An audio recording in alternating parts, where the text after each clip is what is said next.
Kamusta, apo? Tanong ng lola niya sa kanya. Naupo muna siya sa sofa para makapagpahinga muna. Okay naman po maayos naman po siya. Di naman lahat ng tao masama. Tama na kahit paano nagtitiwala ka ulit basta kapag alam mong iba ng alok o mga kilos nasa tamang kaisipan ka na. Hindi ka tulad noon na hangal at walang alam. Pangaral ng matanda habang nagluluto.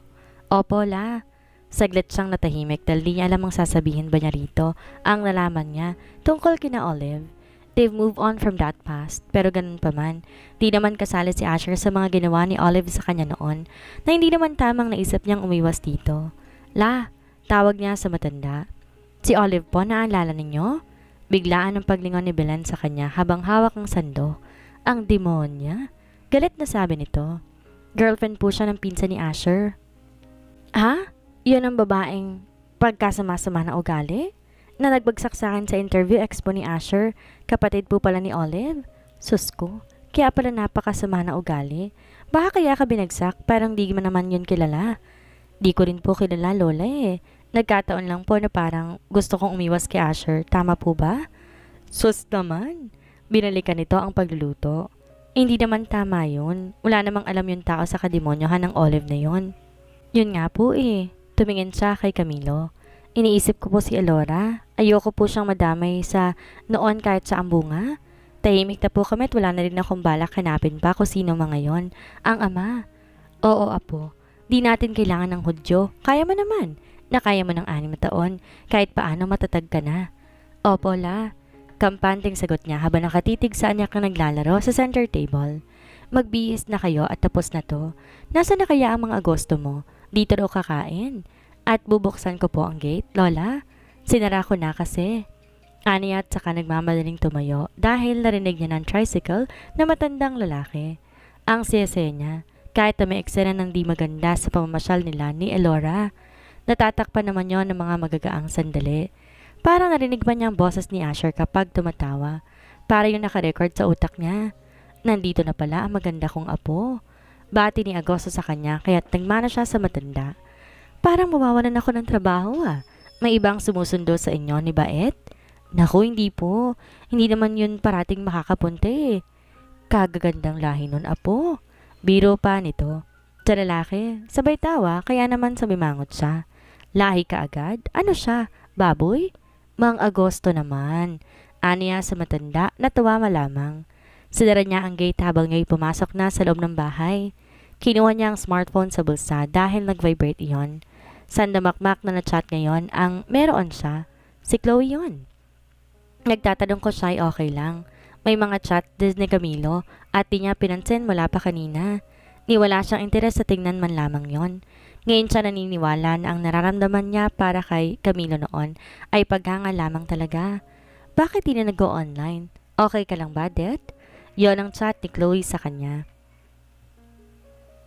Na agad niyang nireply. Oo, sorry. Nabusy lang ako.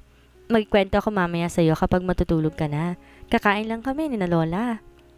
Aba, mukhang exciting ang storytelling. Ewan, niligan niya na emoji na tumatawa ang chat.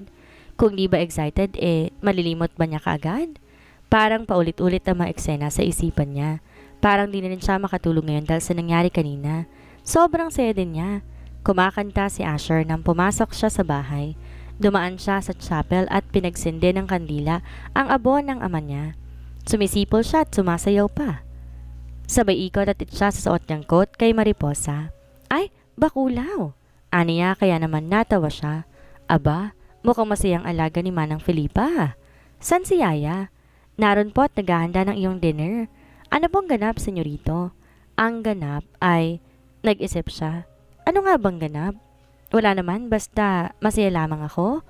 Oo nga po kasi ngayon lang kayo pumasok na sumisipol na, sumasayaw pa. Hindi po tulad noon na panay parang punta rito ni Miss Aba. Napakibit balikat si Asher. And I also never felt this kind of feeling with Ava. Ang babae kapag sinama niya na may kasamahan na magaganap pero ngayon, nagsama siya ng babae na purong golf lang ginawa nila at kumain. Yet it made him so happy and content. May bago na po kayong girlfriend? Wala pa. Nililigawan ko pa lang. Nanlaki ang mata ng kasambahay habang nakatingin sa likuran niya. He immediately looked back and he saw Ava standing at the door. Hindi siya nakaramdam ng paggulat o anuman. He just casually looked at her. Ngumiti naman ang babae sa kanya. Hi! Hi, Ava? Ani niya. What brings you here? Tanong niya sa babae. Lumapit at tumalik sa pisngi niya kaya tiniyaan naman niya. Tumalikod naman si Mariposa dala ang kanyang jacket. Well, I just dropped by. May event kasi sa law school and as president, I was asked to grab a speaker. Wala ko naisip na iba. Isn't it you're supposed to get a lawyer? There's your dad. He was a great judge. Gusto niyang mabuo ang salitang great.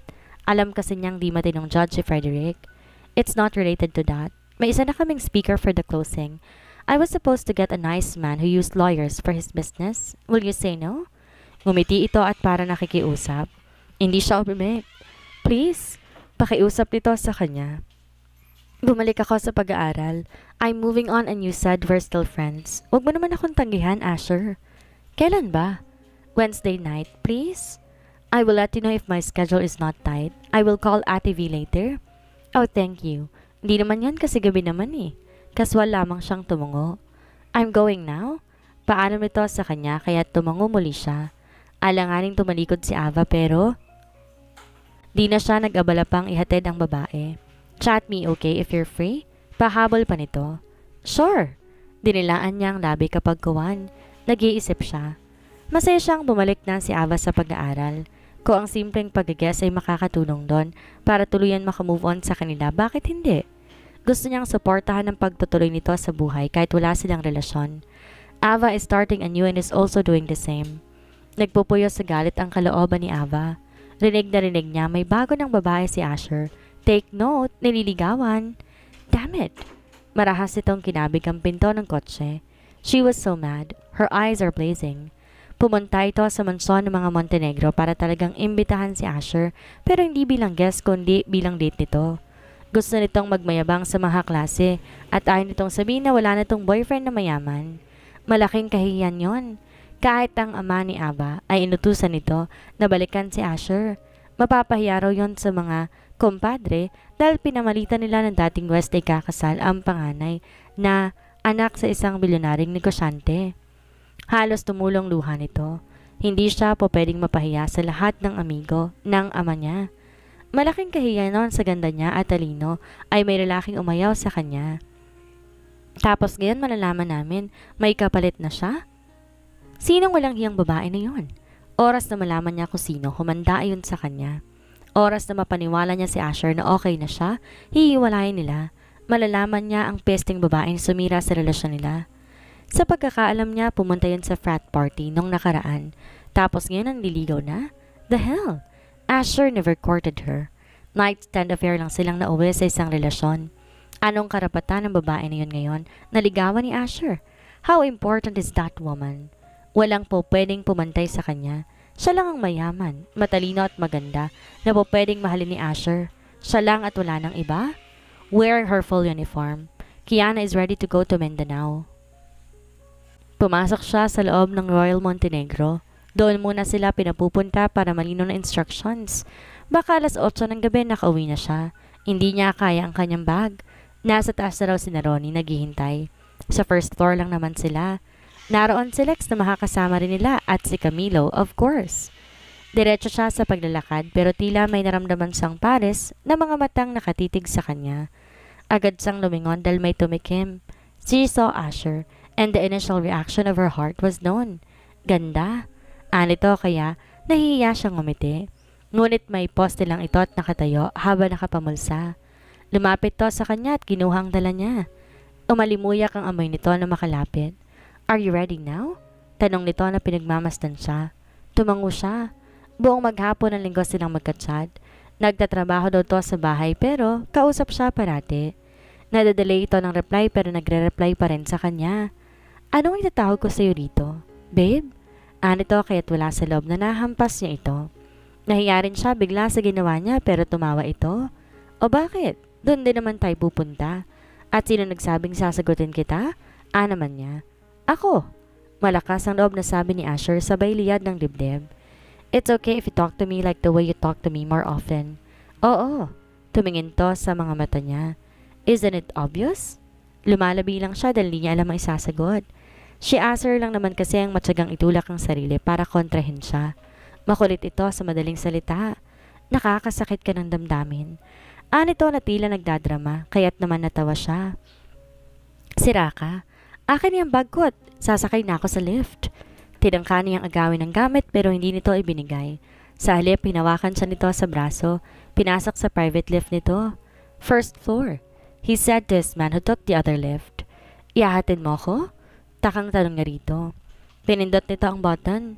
Sa Mindanao, he chuckled. Gusto niyang maniwala pero alam niyang di yun totoo. Nagulat siya at napailag nang maramdaman niyang dumampi sa labi ni Asher sa batok niya. Asher!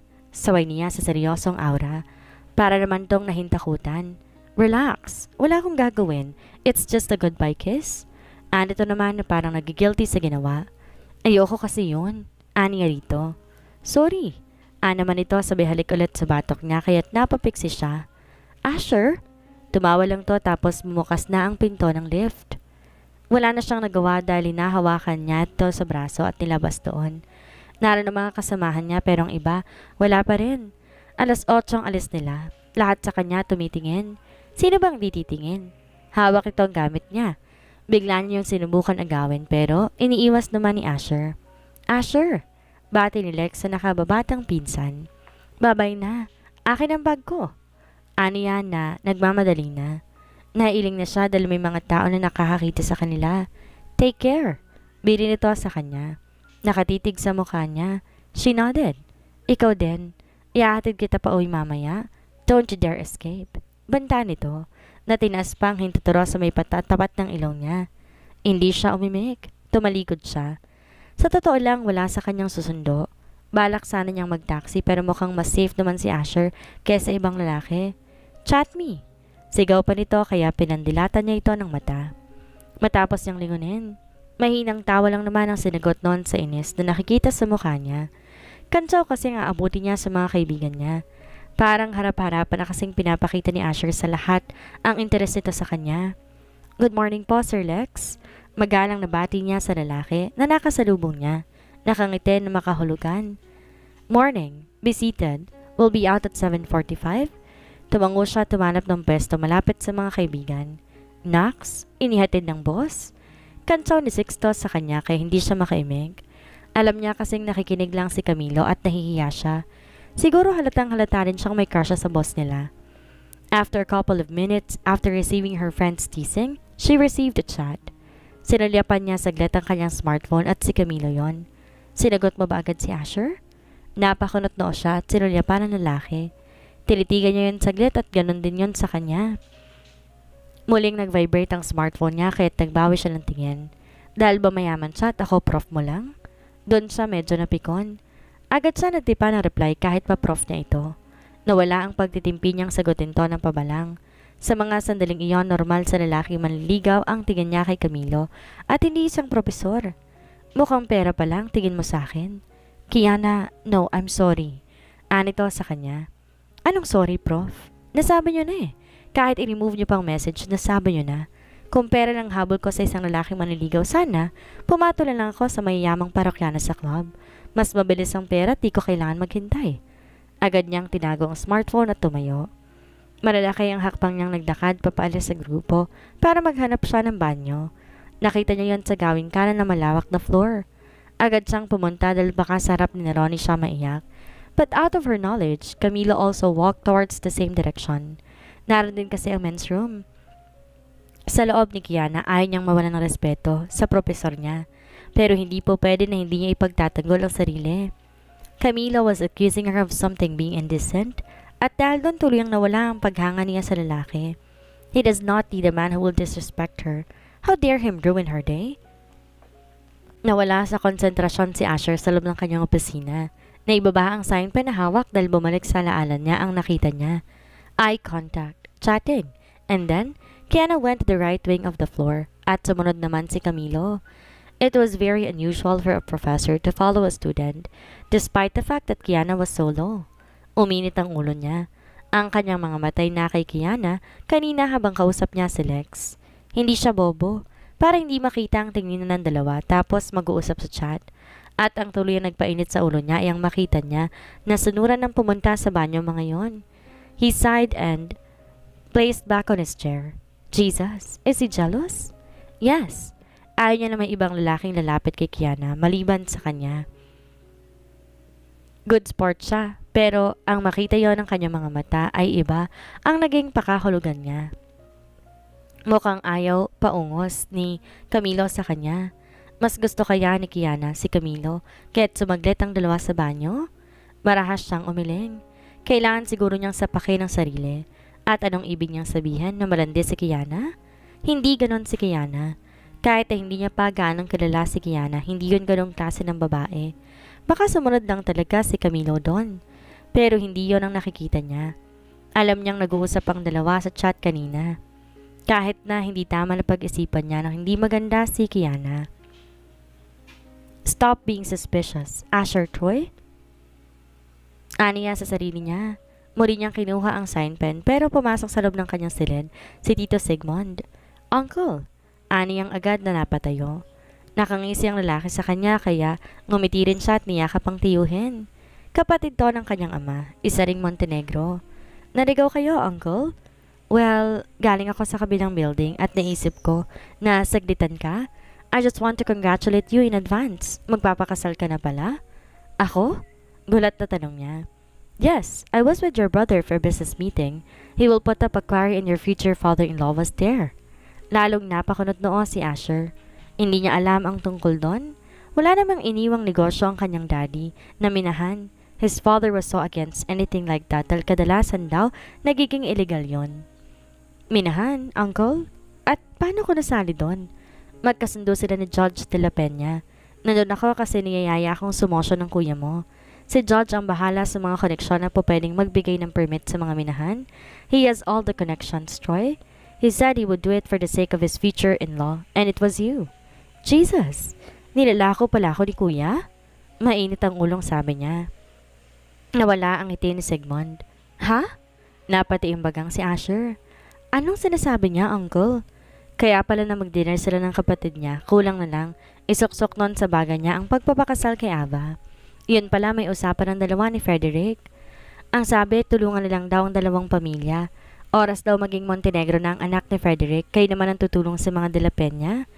And Frederick said he does not want to be embarrassed to his friends. They were expecting a Montenegro de la Peña nuptial.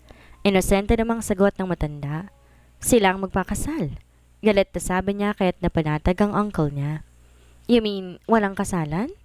Di siya sumagot pero ang itsura ng mukha niya ay nagsasabing wala. Bumalik siya sa mesa at dinampot ng smartphone niya. Tatawagan niya si Nathaniel. Hindi niya po pwedeng palagpasin ang pinamamalitan ng kapatid niya at ng ama ni Ava. Binagsak niya ang smartphone sa mesa niya nang di sumagot ang kapatid niya. Huminga siya ng malalim. Kapag nalaman to ni Kiana, iiwas naman yon ng sobra sa kanya. Di pa nga siya nakakapanligaw ng ayos. Lalayuan na naman siya. Muli niyang pinadampot ng smartphone at nag-type ng message. Baka sa kapatid na hindi makontak. Kuya, don't count me in on your transactions with Tito Frederick, ha? Wala na kami ni Ava at walang kasalang magaganap. He kissed even in chat. Tutuloy na rin ako, iho. Paalam na Sigmund sa kanya na tinanguan naman niya. Thanks for informing me, Tito. I was clueless. Anyway, you better get going, Troy. Hindi na ako mag-i-invest ng bagong negosyo ng kuya mo. Don't dare, Uncle. Tubango iyon saka tumalikod.